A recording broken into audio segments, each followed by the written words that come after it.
Ladies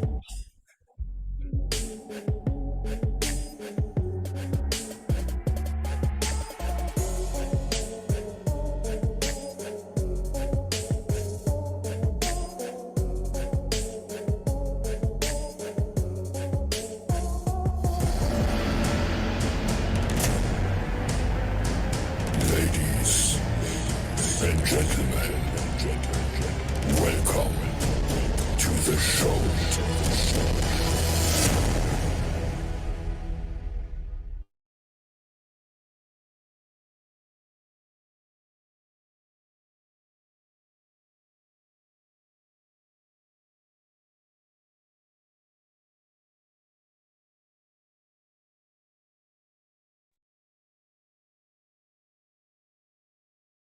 great morning सभी लोगों को। आज संडे की सुबह मैं सुप्रिया आज आपकी होस्ट वेलकम करती हूँ आज के हमारे एक्सपर्ट टॉक में। आज हम लोग बहुत ही बढ़िया टॉपिक पे बात करने वाले हैं जो है विपस्सना। तो क्या होता है ये विपस्सना, और इस टॉपिक को जानने के पहले मेरा सभी से रिक्वेस्ट है कि आप सभी लोग अगर हो सके तो अपना कैमरा ऑन कर लीजिए। थोड़ा प्रेजेंटेबल फॉर्म में आप लोग रहेंगे तो बढ़िया रहेगा, क्योंकि आज के जो हमारे स्पीकर है बहुत ही यंग एंड डायनामिक स्पीकर है और सिर्फ 21 ईयर्स के हैं और इतनी छोटी सी उम्र में इतना बड़ा आज टॉपिक हमारे साथ शेयर करने वाले हैं। मेरा सभी से रिक्वेस्ट है कि आप सभी लोग कैमरा ऑन करके इस सेशन में प्रेजेंटेबल रहिए। और आज का जो टॉपिक है हमारा वो है विपस्सना। क्या होता है ये विपस्सना और क्यों करना चाहिए? तो हम सभी को पता है कि बहुत साल पहले या बरसों साल पहले हम जो भी ऋषि मुनि होते थे, हम जानते थे कि वो किसी हिमालय पे जाते थे कुछ महीने कुछ सालों के लिए, वहां पे जाके कुछ ऐसा मेडिटेशन करते थे या कुछ ऐसा ध्यान करते थे और बहुत कुछ उसके बेनिफिट भी हो सकते हैं। तो उसी ट्रेंड को आज हम लोग एक अलग नाम से जाने जाते हैं जो है विपस्सना। तो बहुत ही इंटरेस्टिंग टॉपिक है और इसको हम लोग आज जानेंगे। जो आज के हमारे स्पीकर है young and dynamic Rohit Kurian. मैं वेलकम करती हूँ आज के हमारे बहुत ही जबरदस्त स्पीकर का रोहित का। Rohit welcome and stage is your. Welcome. Thank you thank you thank you. Good morning सभी को। कैसे हैं आप लोग? जाहिर सी बात है आप लोग काफी हैप्पी और एनर्जेटिक दिख रहे हैं।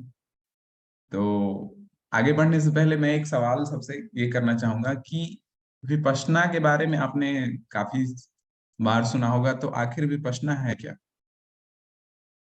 आप चैट बॉक्स में टाइप कर सकते हैं आप अपने पॉइंट ऑफ व्यू से।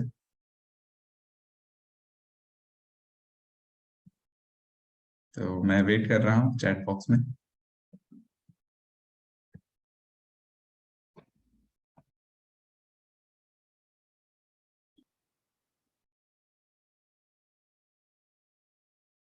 Yes, it's a silent meditation. Pallavi ji ने लिखा है।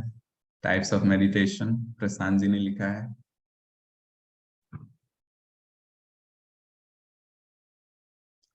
इट्स मेडिटेशन, बिल्कुल। लता जी ने लिखा है ऑब्जर्वेशन ऑफ ब्रीदिंग। बहुत बढ़िया बहुत बढ़िया।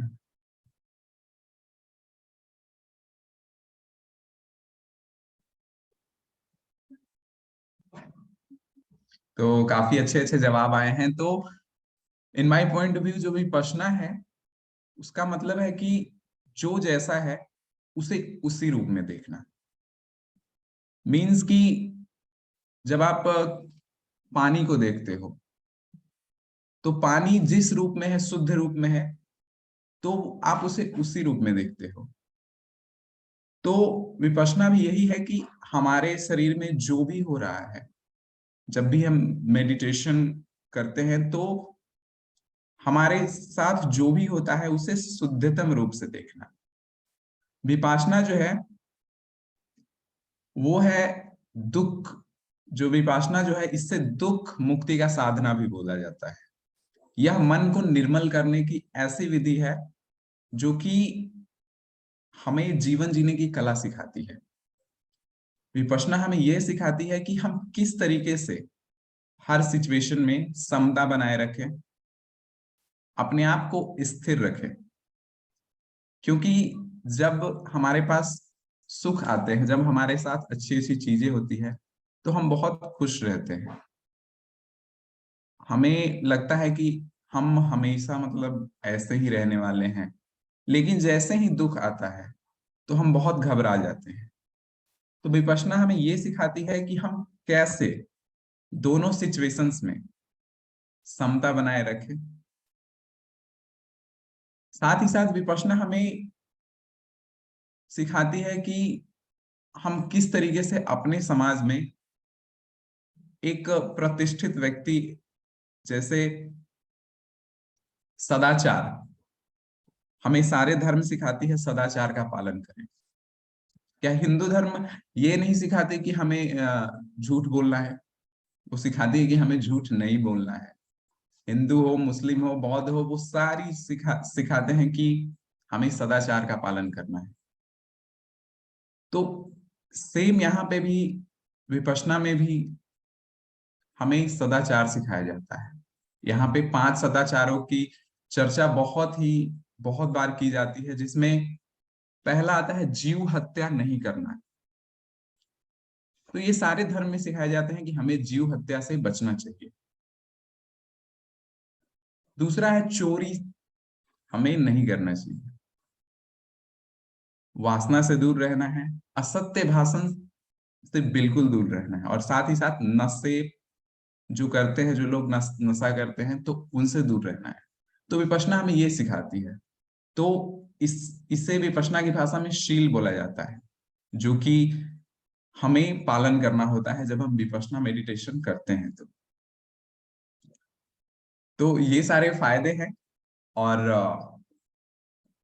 जैसे कि विपश्यना जो है उसके बारे में मैं बताना चाहूंगा कि क्यों है और क्यों हमें करना चाहिए। तो आज से 2500 साल पहले या उससे भी पहले जो ऋषि मुनि होते थे, जो वेदों की रचना की गई, और बताया जाता था कि जो ऋषि मुनि थे वो अंतरिक्ष में चले जाते थे अपने ध्यान को लेकर। वो हिमालय में बैठे बैठे काफी जगहों पर ट्रैवल कर पाते थे। तो कैसे? आज तक तो हम जानते हैं कि मतलब उन्होंने यहाँ मतलब वो अपने आप में साइंटिस्ट थे, ऋषि। तो अभी के जो साइंटिस्ट है उन्हें हम वैज्ञानिक के रूप में कॉल करते हैं, लेकिन पुराने जमाने के जो साइंटिस्ट होते थे वो होते थे संत, ऋषि। तो आखिर वो कैसे ट्रैवल करते थे? तो विपश्यना के कारण ही वो उन जगहों पर जा पाते थे। लेकिन धीरे धीरे ये विद्या लुप्त हो गई, और फिर भगवान बुद्ध ने आज से 2500 साल पहले इसे उजागर किया। तो अक्सर लोगों को ये कंफ्यूजन रहता है कि जो विपश्यना है वो भगवान बुद्ध ने ढूंढा है, लेकिन ऐसा बिल्कुल नहीं है। ये हमारी पुरानी धरोहर है जो कि कहीं लुप्त हो चुकी थी, लेकिन फिर भगवान बुद्ध ने इसे ढूंढा, और भगवान बुद्ध के 500 साल बाद फिर ये लुप्त हो गई। लेकिन भगवान बुद्ध ने भारत में तो इसे बांटा ही बांटा, साथ ही अलग अलग देशों में इसे पहुंचाया। तो वर्मा में इसे शुद्ध रूप में रखा गया, जो जैसा था बिल्कुल वैसा था, गुरु शिष्य फॉर्म में रखा गया। तो वहां से जो आचार्य गोयनका जी थे वो भारत के ही थे, लेकिन वर्मा में पले बड़े।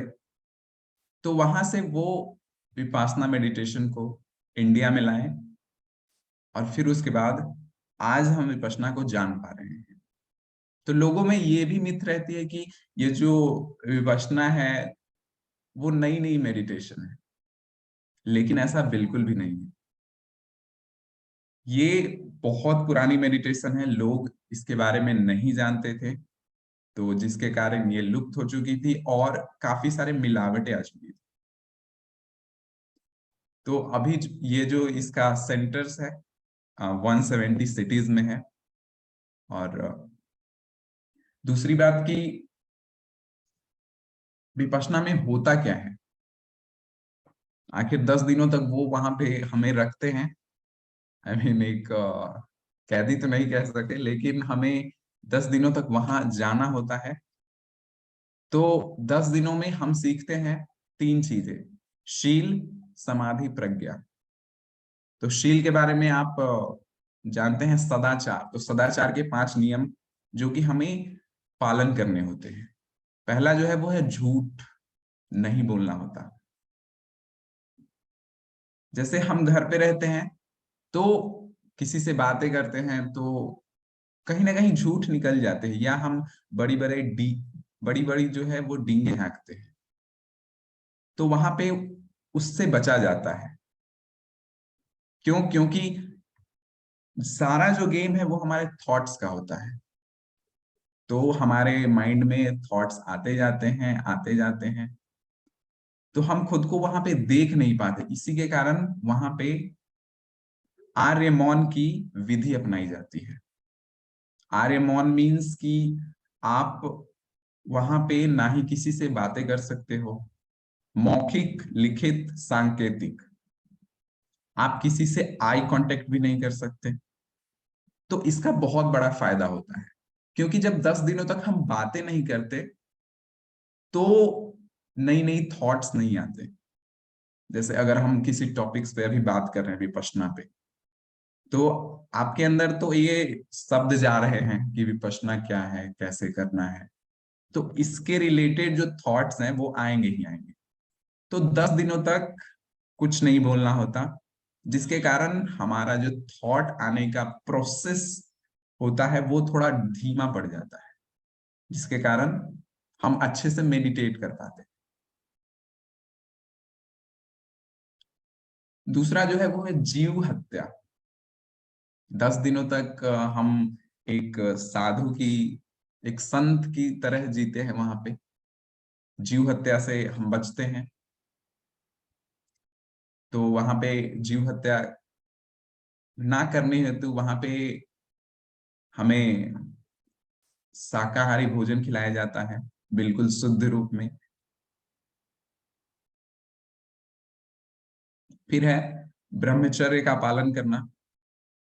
10 दिनों के दौरान आप किसी महिला को देख नहीं सकते, या जैसे आपके जो पार्टनर्स होते हैं, जो सगे होते हैं, तो आप उनको टच भी नहीं कर सकते 10 दिनों तक। फिर है नशे। नशा का सेवन से बचना होता है, ताकि हम अच्छे से मेडिटेट कर सके। तो ये जो 5 सदाचार के नियम हैं वो हमें जीवन में भी करने होते हैं, लेकिन ये भाग दौड़ की दुनिया में हम भूल ही गए हैं। तो हमें वहां पे ये बताया जाता है कि आप फिर से कैसे कनेक्ट कर पाओ। फिर है आगे समाधि। जब हम सदाचार का नियमों का पालन करते हैं तब हम समाधि में बैठ पाते हैं। समाधि मीन्स कि आप जो भी काम करते हो वो आप फुल फोकस से करते हो। जैसे आप 8 घंटे का जॉब कर रहे हो, तो आपको पता है कि आप 8 घंटे काम करने वाले हो, चाहे कुछ भी हो जाए, अंधड़ आए, पानी आए, धूप करे। तो सेम समाधि में भी होता है। आपको 1 घंटा बैठना है तो बैठना है, चाहे कुछ भी हो जाए। तीसरा है प्रज्ञा। तो प्रज्ञा में होता है ये है कि जब हम बैठते हैं तो कई सारे थॉट्स आने लगते हैं। तो आगे बढ़ने से पहले मैं ये एक सवाल पूछना चाहूंगा कि अभी जो हम लोग मेडिटेशन करते हैं वो किस तरीके का मेडिटेशन होता है, और हम कैसे पता करें कि शुद्ध मेडिटेशन क्या है? आई मीन जो इस दुनिया की सबसे बेहतरीन मेडिटेशन है वो किस, कैसे है और किस रूप में है? Guided meditation. तो सुप्रिया जी ने लिखा कि अभी जो मेडिटेशन का ट्रेंड है वो गाइडेड मेडिटेशन काफी चलता है।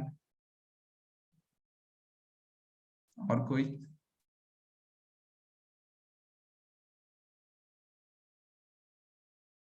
ओके।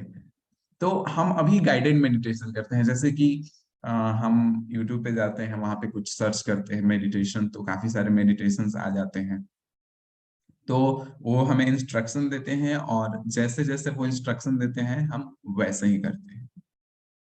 लेकिन मेडिटेशन का जो शुद्ध रूप है वो है साइलेंट। साइलेंट मीन्स कि सिल्वा मेडी silence, silence is the best meditation, yes. तो साइलेंस मीन्स कि जब आप साइलेंस में बैठते हो तो सबसे पहले तो आपको थॉट्स तंग करेंगे, क्योंकि जैसे ही आप बैठोगे तो वो कहेंगे कि मैं नहीं छोड़ने वाला। तो कभी यहाँ के आएंगे थॉट्स, कभी वहां के थॉट्स आएंगे, तो उनको कैसे दूर करें। तो इसके लिए विपश्यना मेडिटेशन में सिखाया जाता है हमें आनापान। 3 दिनों तक आनापान चलता है, जहां पे हमें सांसों को देखना होता है कि आपकी जो सांसें हैं, ऐसा नहीं करना है कि जब गाइडेड मेडिटेशन में ये होता है कि जब हमें सांसें लेने के लिए बोला जाता है तो ब्रीद इन, तो हम जोर से सांस लेते हैं, फिर breathe out, breathe in breathe out. लेकिन आनापान में जो जैसा है उसे उसी तरीके में, उसी रूप में देखना है। मीन्स कि आपकी सांसें जो है, जब आप नॉर्मली सांस लेते हो तो क्या वो जितनी तेजी से हम मेडिटेशन में करते हैं वो उतनी तेजी से आती है? बिल्कुल नहीं। तो जैसी सांस है हमें उसी रूप में देखना होता है। तो आइए 2 मिनट सांसों को देखते हैं, एक छोटा सा मेडिटेशन करते हैं कि आपकी जो सांसें हैं वो किस रूप में है। एकदम आपको जो जैसा सांस है उसे उसी रूप में रहने देना है, उसे नॉर्मली फ्लो करने देना है। ऐसा नहीं कि हमें जोर से सांस लेना है ताकि हमें पता चले कि कहाँ से आ रही है सांसें। तो सभी लोग आंखें बंद कर लेंगे, आंखें बंद, बिल्कुल शांत, अपनी सांसों पे ध्यान। सांसें किस नाक से आ रही है, दाहिने से आ रही है या बाएं नाक से आ रही है?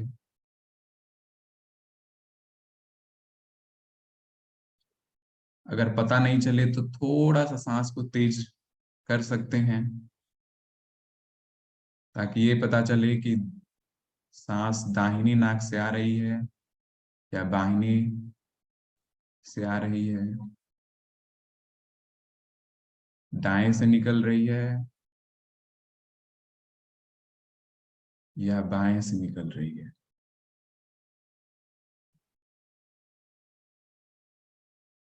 या दोनों नाकों से आ रही है और दोनों नाकों से वापस जा रही है।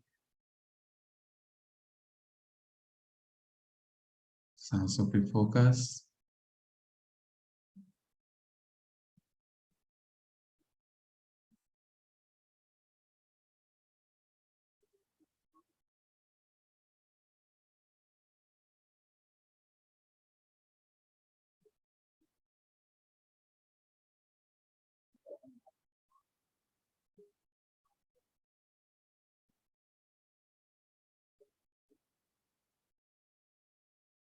बड़े ध्यान से देखना है,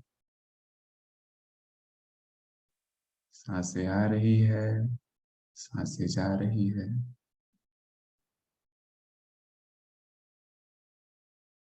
अगर पता नहीं चले तो उसमें द्वेष उत्पन्न नहीं करना है, जो जैसा है उसे उसी रूप में देखना है।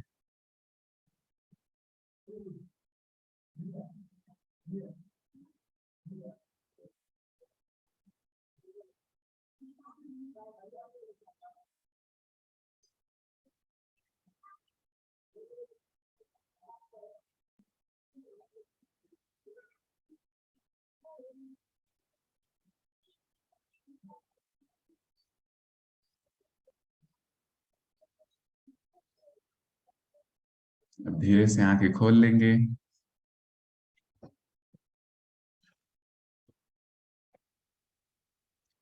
तो यहाँ पे ऐसा हो रहा होगा सब, मोस्ट ऑफ द पीपल, कि जब हम सांसें ले रहे होंगे तो हमें पता नहीं चल रहा होगा, जिसके कारण हमें बेचैनी सी होती है, जैसे जो चीजें हमें करनी होती है वो नहीं हो पाती, तो हमें बेचैनी सी होती है, हम दोष उत्पन्न करते हैं। तो यहाँ पे हमें सिखाया जाता है कि हम समता में कैसे हैं। जैसे अगर आपकी सांसें आ रही होती तब आप खुश हो जाते कि मेरी सांसों का पता चल रहा है, तो यहाँ पे हम स्नेह उत्पन्न करते हैं अपनी सांसों के प्रति। तो हम और चाहते हैं कि हमें और स्नेह मिले, हमें और खुशी मिले, लेकिन जैसे ही दुख आता है तो हम बेचैन हो जाते हैं। तो ठीक यही सिखाती है हमें मेडिटेशन। फिर आगे बढ़ते हैं। तो चर्चा हो गई कि हमें किस तरीके से करना है मेडिटेशन, विपासना मेडिटेशन, आनापान। फिर आगे बढ़ते हैं तो हमें विपश्यना सिखाई जाती है। तो आनापान सिखाने का मतलब ये होता है कि हम सबसे पहले अपने आप को फोकस्ड करें। जब आप आनापान करते हो तो आप देखोगे कि आपकी नाकों में सेंसेशंस हो रहे थे। अभी ये बहुत छोटा बेसिस पे है। जब आप 3 दिनों तक इसे करते हो तो यहाँ पे संवेदनाएं ही संवेदनाएं महसूस होती हैं। फिर जब हम विपासना मेडिटेशन पे चौथे दिन ट्रैवल करते हैं तो हमारे पूरे शरीर में संवेदनाएं ही संवेदनाएं होती है। जैसे कि आप महसूस करोगे कि आपके शरीर पे एक ही बार में कहीं पे खुजली हो रही है तो कहीं आपका पैर दर्द कर रहा है, कहीं पे गर्म है तो कहीं पे ठंडा है। तो हमारे शरीर में बहुत सारे रिएक्शंस होते रहते हैं, केमिकल रिएक्शंस।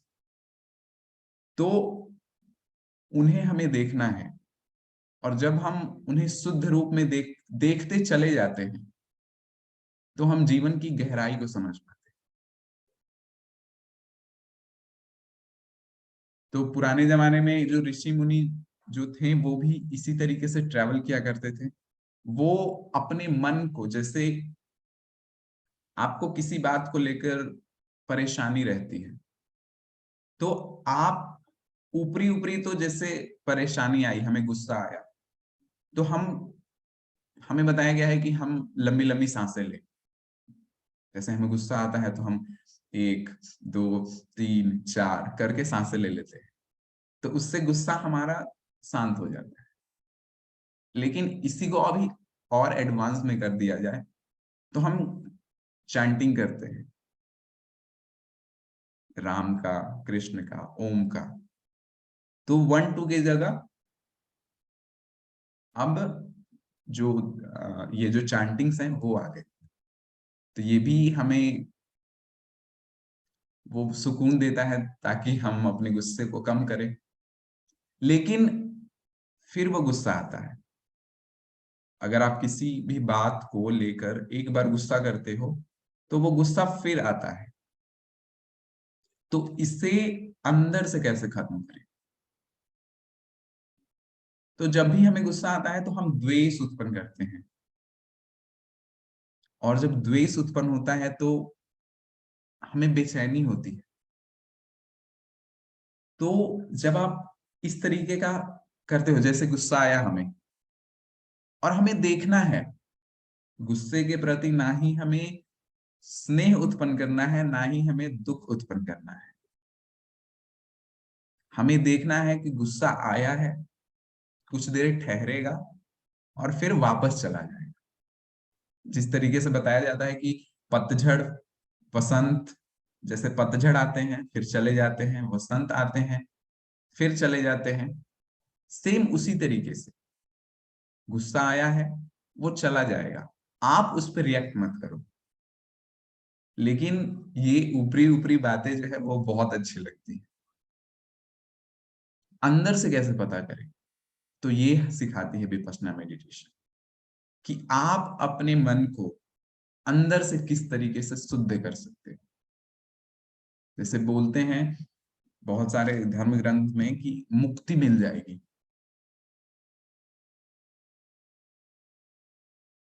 भागवत गीता में बताया गया है कि भागवत गीता काफी मतलब एडवांस्ड है, जिसमें बताया गया है कि आपको मुक्ति मिलेगी, आप इनके शरण में जाओ। तो जैसे बताया गया है कि हमें मुक्ति मिलेगी, हम ये करेंगे तो हमें शांति मिलेगी, लेकिन जैसे ही हमारे ऊपर वो सारी चीजें हावी होती है तो हम फिर से वही करने लग जाते हैं। तो बुद्धि के दृष्टि से तो हम जानते हैं कि ये चीज बुरा है, हमें ये नहीं करना है, लेकिन एक्सपीरियंस बेस्ड हम इसे कैसे पता करें, ये सिखाती है विपश्यना मेडिटेशन। तो वैसे ये बुद्धि के बेस्ड पे मैं आपके साथ शेयर कर रहा हूं, लेकिन एक्चुअल में जानना है कि क्या है विपश्यना, तो आपको उसे करना ही होगा। और 10 दिनों का ये जो टाइमिंग होता है वो बहुत कम होता है। भगवान बुद्ध ने जब वो निकले थे अपने घर से तो 6 सालों तक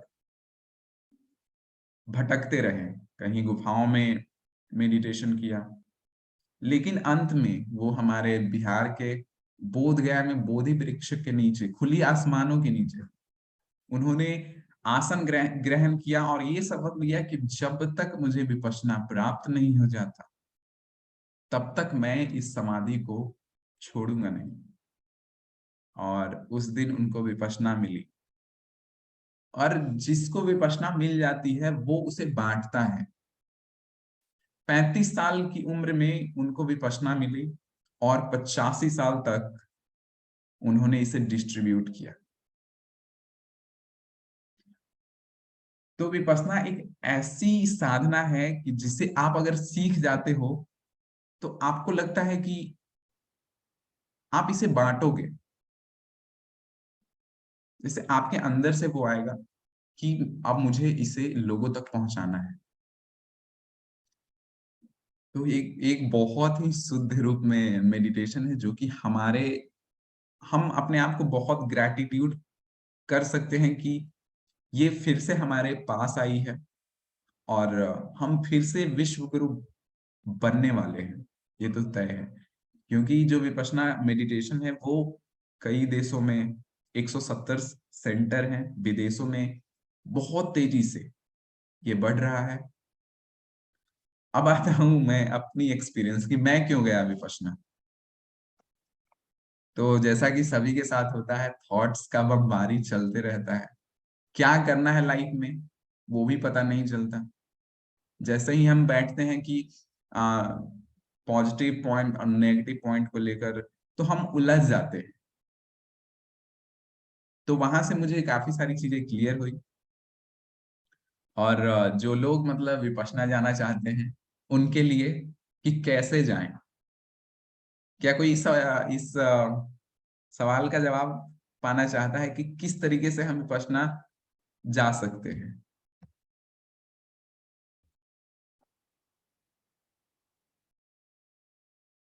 किसी का सवाल? Yes, yes, yes.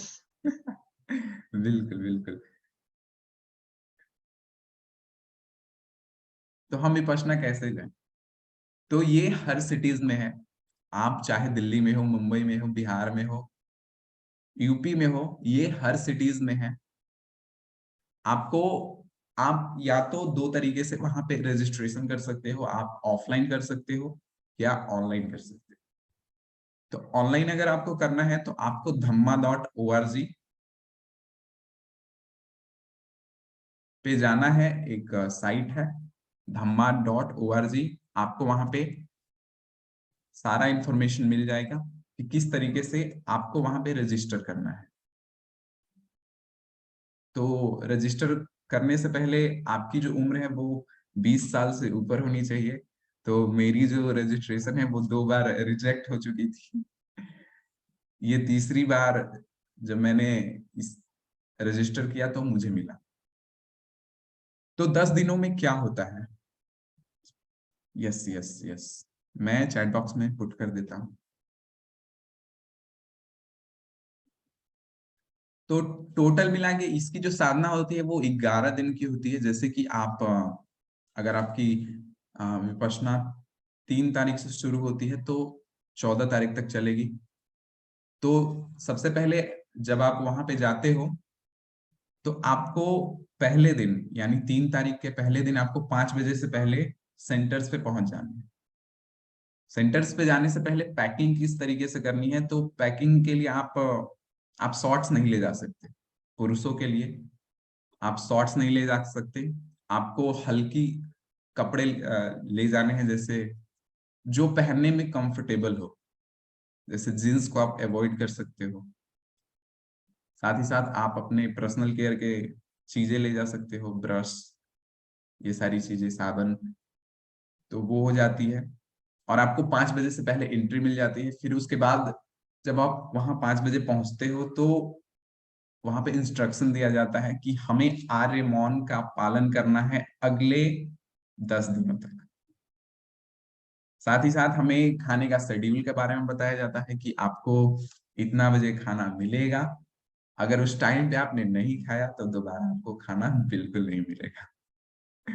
तो इसका शेड्यूल भी काफी टफ होता है, क्योंकि हमें 4 बजे वो वहां बेल बज जाते हैं, 4 बजे हमें उठना होता है, फ्रेश होके हमें 4:30 तक मेडिटेशन हॉल में पहुंचना होता है। 4:30 से लेके 6:30 हमें 2 घंटे तक सुबह सुबह मेडिटेशन करना होता है।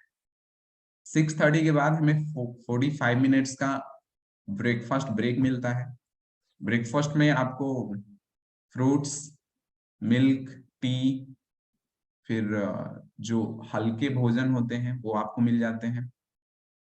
ब्रेकफास्ट करने के बाद अगेन 45 मिनट्स का हमें रेस्ट मिलता है, जिसमें आप या तो आराम कर सकते हो या जो भी आपकी बेसिक वर्क है, जैसे नहाना धोना, कपड़ा धोना, तो वो आप कर सकते हो।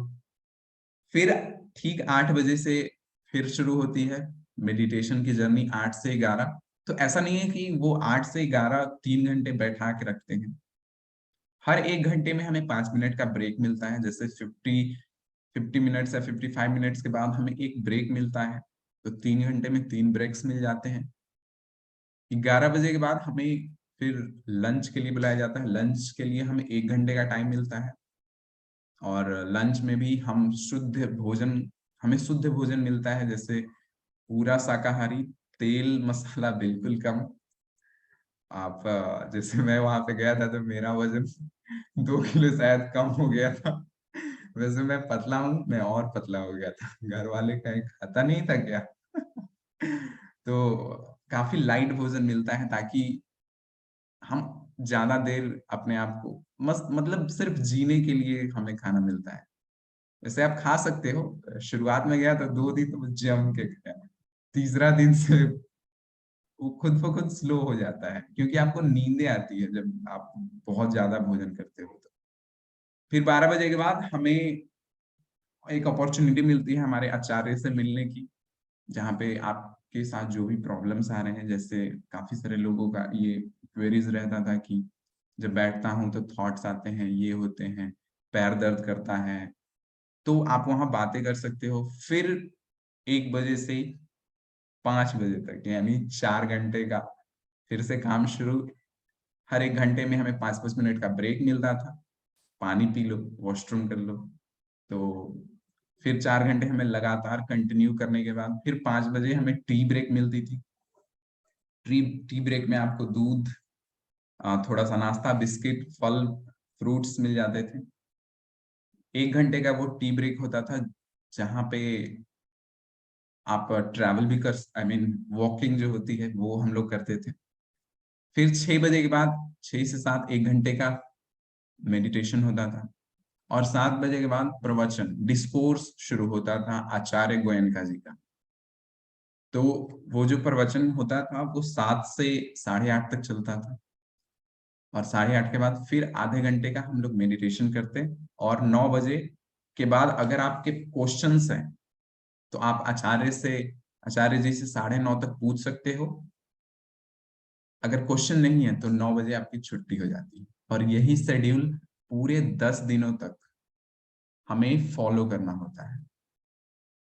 तो 10 दिनों तक, 10 दिनों की जो जीवन होती है वो एक भिक्षु की तरह होती है। जैसे आपको वहां पे पैसा नहीं देना होता, और पैसा नहीं देने का कारण वो लोग बहुत ही अच्छे तरीके से बताया था कि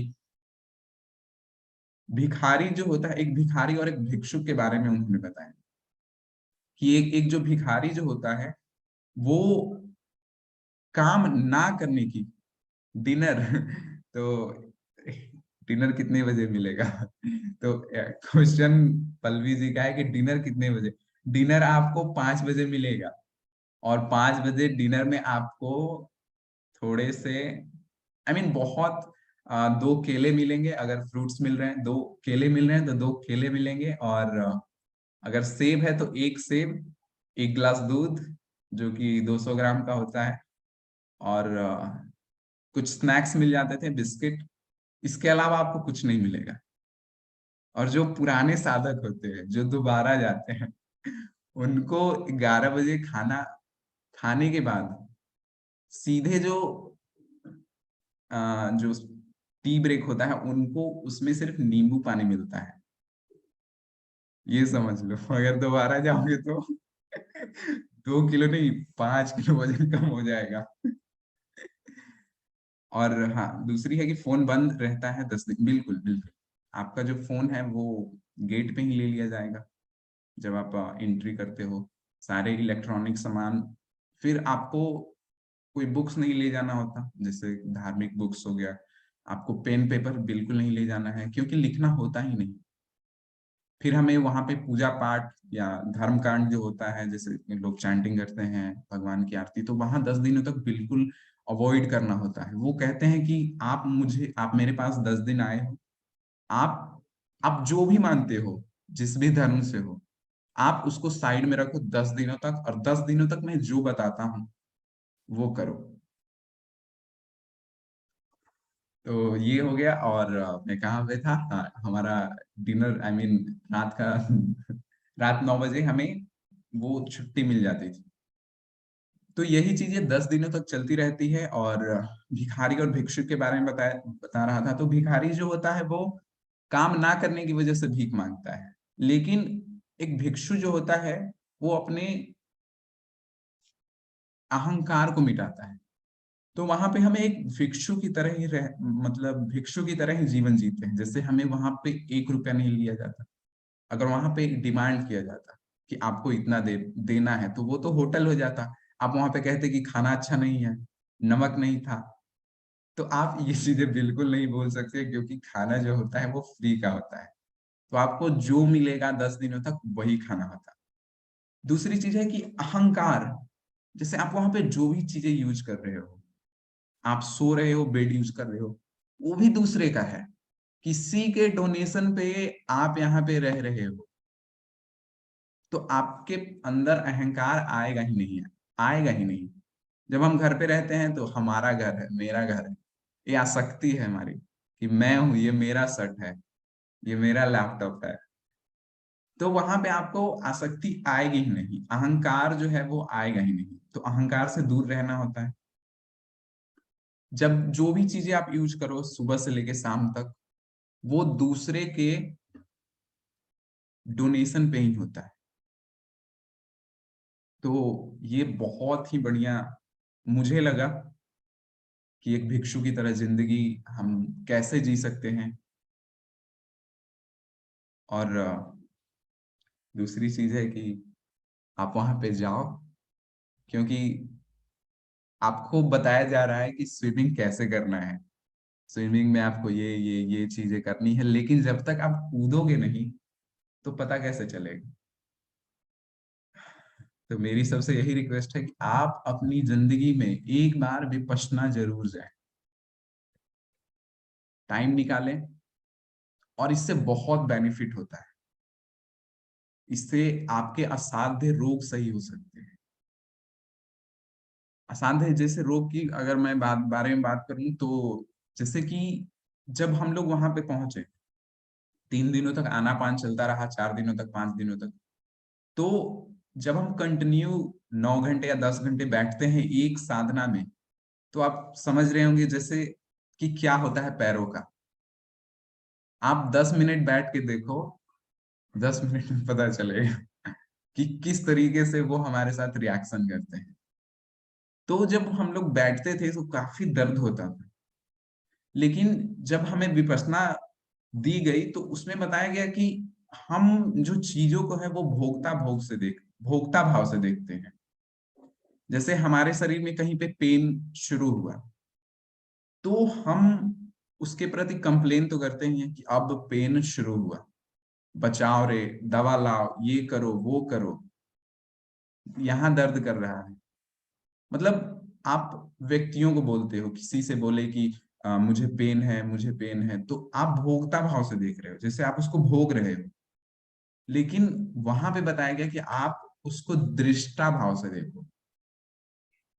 जैसे पेन आपके शरीर में उत्पन्न हुआ है, तो पेन उत्पन्न हुआ है तो आपने तो नहीं किया। आपने जब नहीं किया तो वो खुद ब खुद शांत हो जाएगा। गुस्सा आपने नहीं किया, आएगा जाएगा। खुशी जो है वो आपने जनरेट नहीं किया है। तो हमें दृष्टा भाव से देखना है। दृष्टा भाव मतलब जो जैसा है उसे उसी रूप में। जैसे हम लोगों को जज मतलब जब हम लोगों को देखते हैं तो जजमेंट का भाव आता है, तो सेम वही जजमेंट का भाव अपने शरीर पे भी नहीं लगाना है।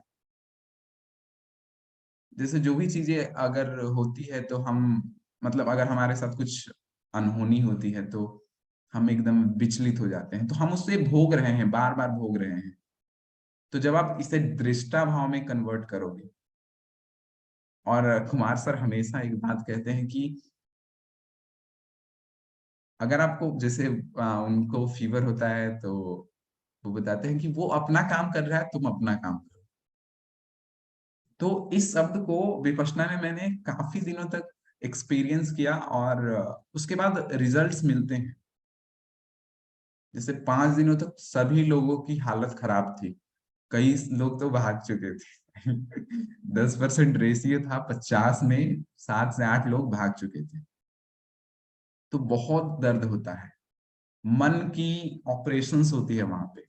जैसे अगर आप एज्यूम करो कि आपको किसी फिजिकल आपको ऑपरेशन करवाना है डॉक्टर के पास, तो जब ऑपरेशन होती है किसी शरीर के पार्ट्स की तो कितना पेन होता है।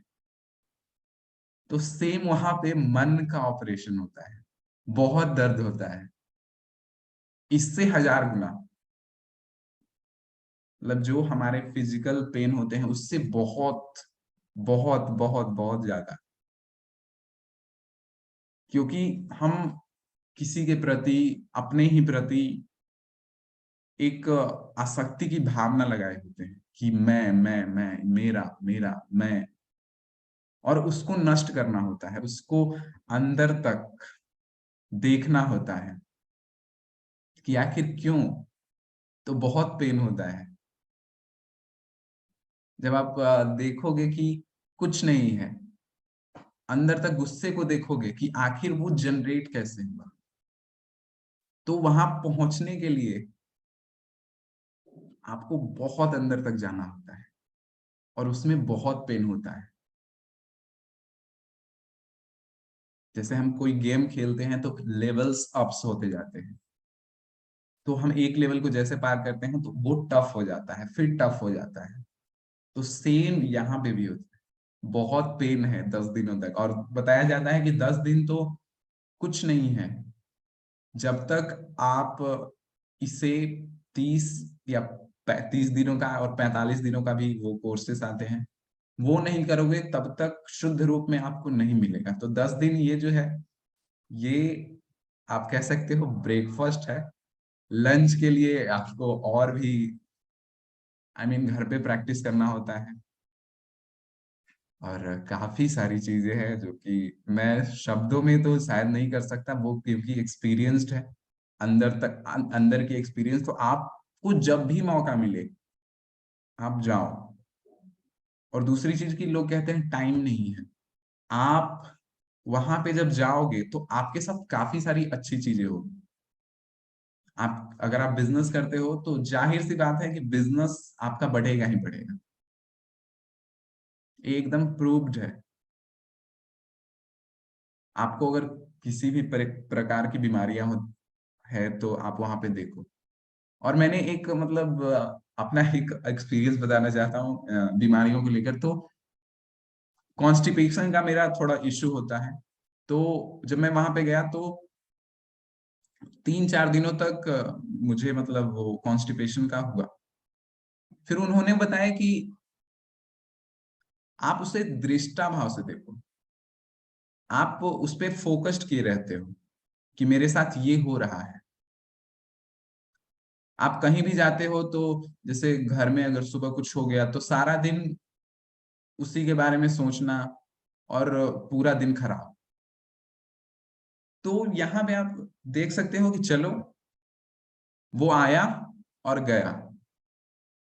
तो जब आप इस तरीके से चीजों को देखने लगते हो तो वहां पे आप उस जाल से निकल जाते हो, उस ट्रैप से निकल जाते हो। आपके अंदर अगर खुशी आई तो भी ये मतलब उसे एंजॉय करना है, ऐसा नहीं कि खुशी आई तो आराम से बैठे, उसे एंजॉय करना है। लेकिन ये नहीं करके रखना है कि मुझे खुशी ही मिलेगी। और खुशी ही दुख का कारण है, क्योंकि जैसे ही खुशी आती है तो हम चाहते हैं कि और मिले और मिले और मिले और मिले और मिले। तो दुख आता है तो भागो रे भागो रे भागो रे तो कैसे भागेगा। तो आप एक आई मीन जाओ वहां पे, मैं तो यही कहूंगा। मुझे मौका मिला और उसमें उन्होंने बताया कि बहुत भाग्य वाले को मौका मिलता है, तो अगर आप भाग्यशाली हो तो आप जाओ और अपने जीवन को एक्सप्लोर करो एक बार फिर से। और सेशन काफी लंबा रहा, तो अब सेशन के एंड में हम लोग मंगल मैत्री करेंगे ताकि सबका भला हो सके। तो मंगल मैत्री करने के लिए मैं आगे आगे एक भजन है जिसमें हम लोगों के प्रति मंगल मैत्री करते हैं कि मेरा भी भला हो और उनका भी भला हो। तो आप आंखें बंद कर सकते हैं और हम लोग मंगल मैत्री करेंगे। तो आगे आगे मैं बोलूंगा और पीछे पीछे आप सब बोलना।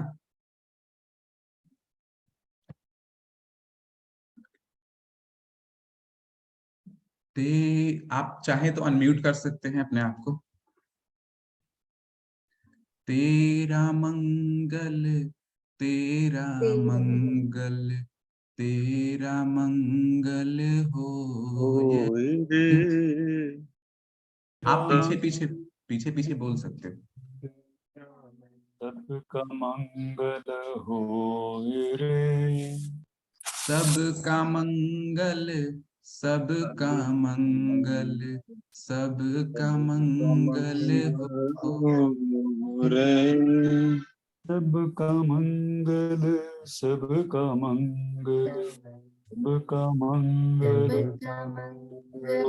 हो रे। जिस गुरुदेव ने दिया उनका मंगल हो रे। रे, जिस गुरुदेव जन्म दिया उसका मंगल मंगल हो। पाला पोसा और बढ़ाया उस पिता का मंगल मंगल हो हो। रे, पाला पोसा और बढ़ाया उस पिता का मंगल हो। इस जगत के सब दुखियारे प्राणी का मंगल हो रे, इस जगत जगत के के सब सब दुखियारे प्राणी का मंगल हो। जल में थल में और गगन में सबका मंगल हो ये। थल और गगन में सबका मंगल सबका मंगल हो। अंतर मन की गांठे टूटे, अंतर निर्मल होय रे। अंतर दिल के काटे टूटे, अंतर निर्मल अंतर निर्मल राग द्वेष और मोह मिट जाए, शील समाधि होय रे। राग द्वेष और मोह मिट जाए, शील समाधि होय रे। शुद्ध धर्म धरती पर जागे, पाप पराजित होय रे। शुद्ध धर्म सब पे जागे, पाप पराजित होय रे। तेरा मंगल मेरा मंगल, सबका मंगल होय रे। तेरा मंगल मेरा मंगल, सबका मंगल होय रे। तेरा मंगल मेरा मंगल, सबका मंगल होय रे। तेरा मंगल मेरा मंगल, सबका मंगल होय रे। सबका मंगल होय रे, सबका मंगल होय रे। सबका मंगल होय रे, सबका मंगल होय। अपनी आंखें खोल लेंगे और थैंक यू और ओवर टू सुप्रिया जी।